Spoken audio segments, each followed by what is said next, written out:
Hi friends, welcome to ITI gold technical channel में आपका स्वागत है। ITI से related video, daily current affairs, vacancies information video पाने के लिए हमारे चैनल को सब्सक्राइब कीजिए। सब्सक्राइब करने के बाद बेल आइकन के बटन को ऑन कीजिए ताकि मैं जो भी नया वीडियो बनाऊं सबसे पहले आपके पास पहुंचे और आप उसे देखें। यदि आपको सेशन अच्छा लगता है या सेशन से कुछ जानकारी मिलती है तो इसे लाइक ज़रूर कीजिएगा और दोस्तों में शेयर कीजिए। चलिए सेशन की ओर चलते हैं। यदि आप हमारे चैनल पर नए हो तो इसे सब्सक्राइब जरूर कीजिएगा और दोस्तों से भी करवाइए। आज हम पढ़ेंगे 12 अगस्त 2020 से जितने भी इंपॉर्टेंट करंट अफेयर क्वेश्चन बनेंगे वह हम इस वीडियो में पढ़ेंगे और इस वीडियो की PDF फाइल की लिंक मैं इसी वीडियो के डिस्क्रिप्शन में दे दूंगा, वहां से डाउनलोड कर लीजिएगा।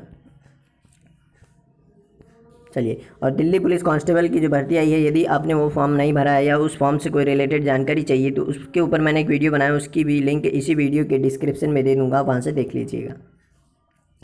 आज का हमारा पहला क्वेश्चन है, हाल ही में RBI ने बैंकों को सोने के मूल्य का कितने प्रतिशत ऋण देने की घोषणा की है? तो इस क्वेश्चन का राइट आंसर हो जाएगा ऑप्शन नंबर डी, 90%। यानी कि सोना जितने भी रुपए का हम दे रहे हैं, बैंक हमें उसका 90% यानी 90% हमें ऋण देगा। यह घोषणा की है किसने? RBI ने। अब यह घोषणा RBI ने की है तो बात कर लेते हैं RBI की। तो RBI का फुल फॉर्म है रिजर्व बैंक ऑफ इंडिया। क्या है? Reserve bank of India. इसे हिंदी में कहते हैं भारतीय रिजर्व बैंक। क्या कहते हैं? भारतीय रिजर्व बैंक। इसकी स्थापना की गई थी 1935 में। कब? 1935 में इसकी स्थापना की गई थी और इसका हेडक्वार्टर है मुंबई में। भारत में बैंकों का बैंक कहा जाता है किसे? भारतीय रिजर्व बैंक को। तो इस क्वेश्चन का राइट आंसर है ऑप्शन नंबर डी, 90%। चलिए नेक्स्ट क्वेश्चन की ओर चलते हैं। हाल ही में साइबर मामलों के कारण यूरोपीय यूनियन ने किस देश के संगठनों पर प्रतिबंध लगाया है? तो इस क्वेश्चन का राइट आंसर हो जाएगा ऑप्शन नंबर डी, सभी। यानी कि रूस, चीन और उत्तर कोरिया के साइबर हमलों के कारण यूरोपीय यूनियन ने इन देशों के संगठनों पर प्रतिबंध लगाया है। अब यह प्रतिबंध लगाया क्यों है? तो यह प्रतिबंध रूस, चीन और उत्तर कोरिया के कुछ संगठन हैं जो इन्हीं देशों के ऊपर, एक दूसरों के ऊपर साइबर हमले करते रहते हैं। तो इसी कारण से यूरोपीय यूनियन ने इन संगठनों पर प्रतिबंध लगाया है। बात कर लेते हैं यूरोपीय यूनियन की। तो यूरोपीय यूनियन की स्थापना की गई थी सन 1933 में, यानी 1933 में। और इसका हेडक्वार्टर है ब्रुसेल्स में। कहाँ पर है? ब्रुसेल्स में। बेल्जियम की राजधानी ब्रुसेल्स में इसका हेडक्वार्टर है। तो इस क्वेश्चन का राइट आंसर हो जाएगा ऑप्शन नंबर डी। चलिए नेक्स्ट क्वेश्चन की ओर चलते हैं। नेक्स्ट क्वेश्चन है, हाल ही में प्रधानमंत्री नरेंद्र मोदी ने कहां से केबल क्रांति की शुरुआत की है? तो इस क्वेश्चन का राइट आंसर हो जाएगा option number A, Delhi. Delhi से प्रधानमंत्री नरेंद्र मोदी ने इंटरनेट सुविधाओं को बढ़ाने के लिए अंडमान निकोबार में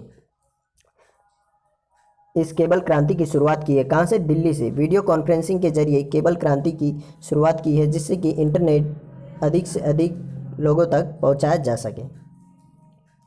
अब बात कर लेते हैं दिल्ली की। तो दिल्ली भारत की राजधानी कब बना? तो इसकी घोषणा की गई थी 1911 में दिल्ली को भारत की राजधानी बनाने के लिए, और 1912 में इसे भारत की राजधानी बनाया गया। और 1911 के पहले भारत की राजधानी क्या होता था? कोलकाता हुआ करता था। और 1927 में भारत की राजधानी बनाया नई दिल्ली को। अभी प्रेजेंट टाइम पर भारत की राजधानी है नई दिल्ली। तो आपको ये तीनों डेट याद रखना है।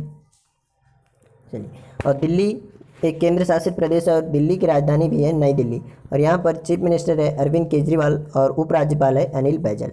तो इस क्वेश्चन का राइट आंसर हो जाएगा ऑप्शन नंबर ए। चलिए नेक्स्ट क्वेश्चन की ओर चलते हैं। नेक्स्ट क्वेश्चन है, हाल ही में मुकुंद लेथ का निधन हुआ, वह कौन थे?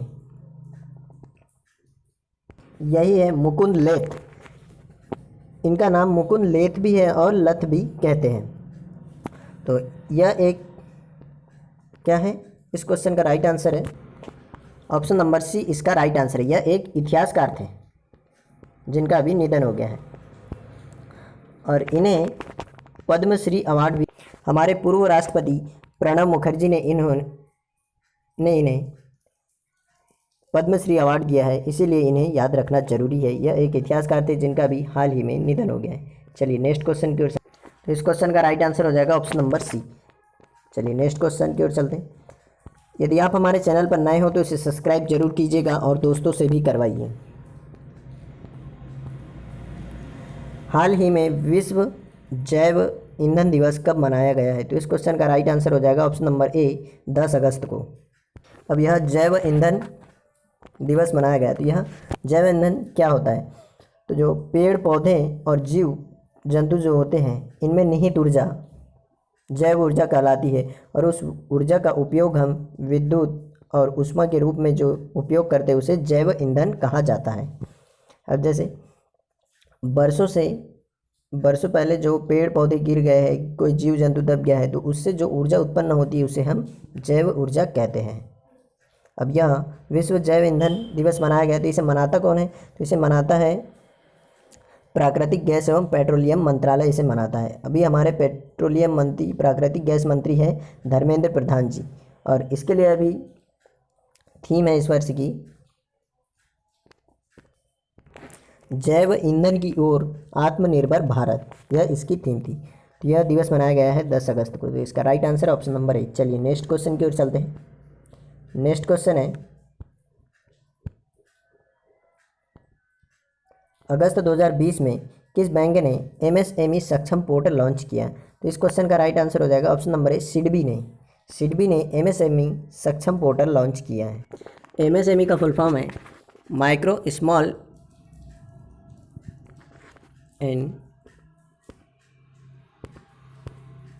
मीडियम इंडस्ट्री, यानी कि micro small and medium industry यानी लघु एवं मध्यम वर्ग उद्योग जो होते हैं इनके लिए एक सक्षम पोर्टल लॉन्च किया है। किसने? सिडबी ने। अभी आत्मनिर्भर भारत बनाने के लिए इन्हीं उद्योगों को बहुत महत्वपूर्ण दिया जा रहा है, जिससे कि हमें कोई भी चीज़ बाहर देश से ना बुलाना पड़े, यानी कि खास करके चाइना से। अभी जो हम चाइना से जो सारा सामान बुलाते थे उन पर रोक लगाने के लिए ही ये एमएसएमई उद्योगों को बढ़ाने के लिए इस तरह से काम कर रही है गवर्नमेंट। तो सिडबी ने यह सक्षम पोर्टल लॉन्च किया है एमएसएमई। अब बात कर लेते हैं सिडबी की। सिडबी का फुल फॉर्म है small industry development bank of India. इसकी स्थापना की गई थी सन 1990 में। कब? 1990 में इसकी स्थापना की गई थी। वर्तमान समय में सिडबी के अध्यक्ष हैं मोहम्मद मुस्तफ़ा। कौन है? मोहम्मद मुस्तफ़ा।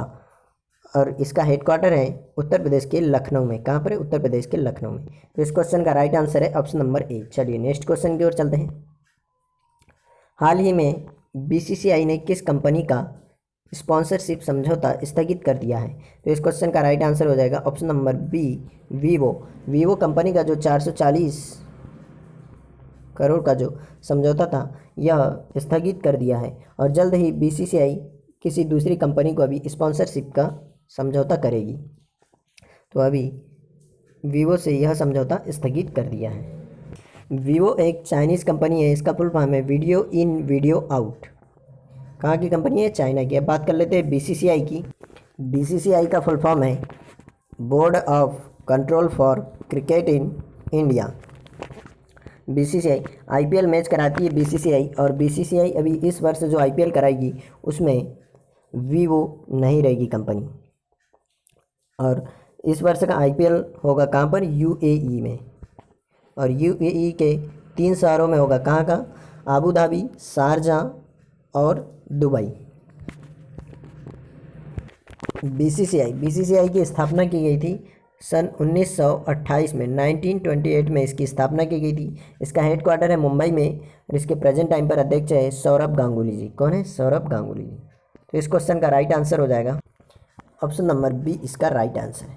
चलिए नेक्स्ट। और जो पेप्सी कंपनी है यह भी पहले बीसीसीआई का स्पॉन्सर रह चुकी है।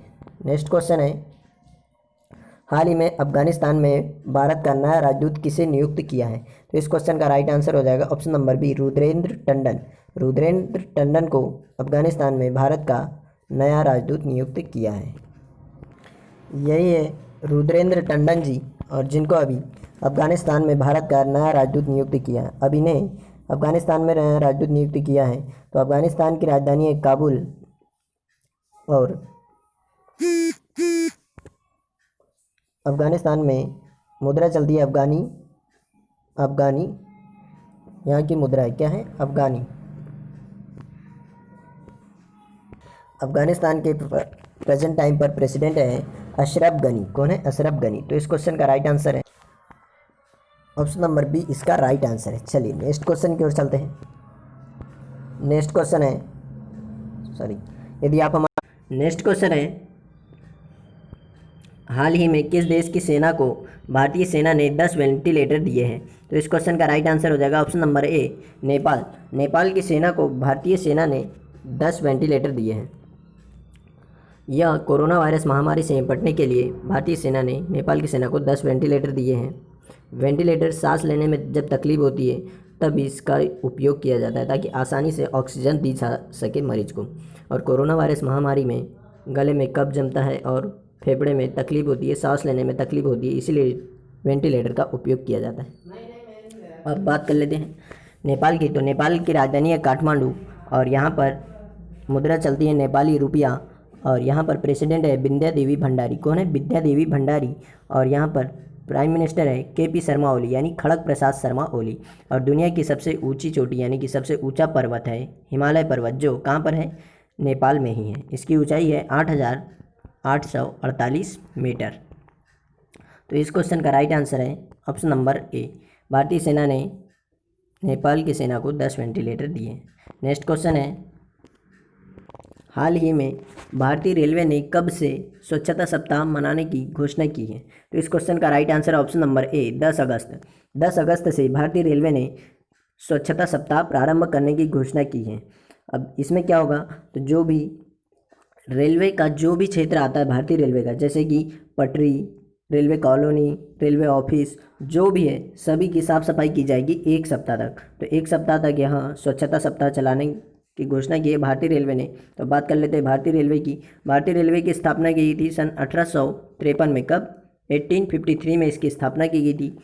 यह भारत में पहली बार ट्रेन चली थी मुंबई से ठाणे के बीच 34 किलोमीटर। और विश्व में सबसे पहली बार ट्रेन चली थी 1825 में और भारत में चली थी 1853 में। और भारतीय रेलवे में अभी कितने जोन हैं? तो 18 जोन हैं और प्रेजेंट टाइम पर हमारे रेल मंत्री है पीयूष गोयल जी। तो इस क्वेश्चन का राइट आंसर हो जाएगा ऑप्शन नंबर ए। चलिए नेक्स्ट क्वेश्चन की ओर। हाल ही में कोरोना वैक्सीन को रजिस्टर्ड करवाने वाला विश्व का पहला देश कौन सा बना है? तो इस क्वेश्चन का राइट आंसर हो जाएगा ऑप्शन नंबर डी। इसका राइट आंसर है रूस। रूस ने अभी दावा किया है कि उसने कोरोना वैक्सीन का सफल टेस्ट भी कर लिया है और वह अभी 1 से 2 दिन में इस वैक्सीन को लॉन्च भी कर देगा। और सारे टेस्ट इसके सफल रहे हैं। उन्होंने कहा है कि कोरोना की वैक्सीन बन गई है और इसे उन्होंने रजिस्टर्ड करवाने वाला यह विश्व का पहला देश बना है। अब बात कर लेते हैं रूस की। तो रूस की राजधानी है मॉस्को और यहाँ पर मुद्रा चलती है रूबल और यहाँ पर प्रेसिडेंट हैं व्लादिमीर पुतिन। इन्होंने ही अभी यह कोरोना वैक्सीन को रजिस्टर करवाने की बात कही है। और रूस की संसद का नाम है ड्यूमा, जो अधिकतर कई एग्जामों में क्वेश्चन पूछा जाता है। तो इस क्वेश्चन का राइट आंसर है ऑप्शन नंबर डी। यदि आप हमारे चैनल पर नए हो तो इसे सब्सक्राइब कीजिए और बेल आइकन को ऑन कीजिए ताकि मैं जो भी नया वीडियो बनाऊँ सबसे पहले आपके पास पहुँचे। यदि आपको सेशन अच्छा लगता है या सेशन से कुछ जानकारी मिलती है तो इसे लाइक ज़रूर कीजिएगा और दोस्तों में शेयर कीजिए। थैंक यू दोस्तों वॉचिंग फॉर माय वीडियो। मिलते हैं नेक्स्ट सेशन में।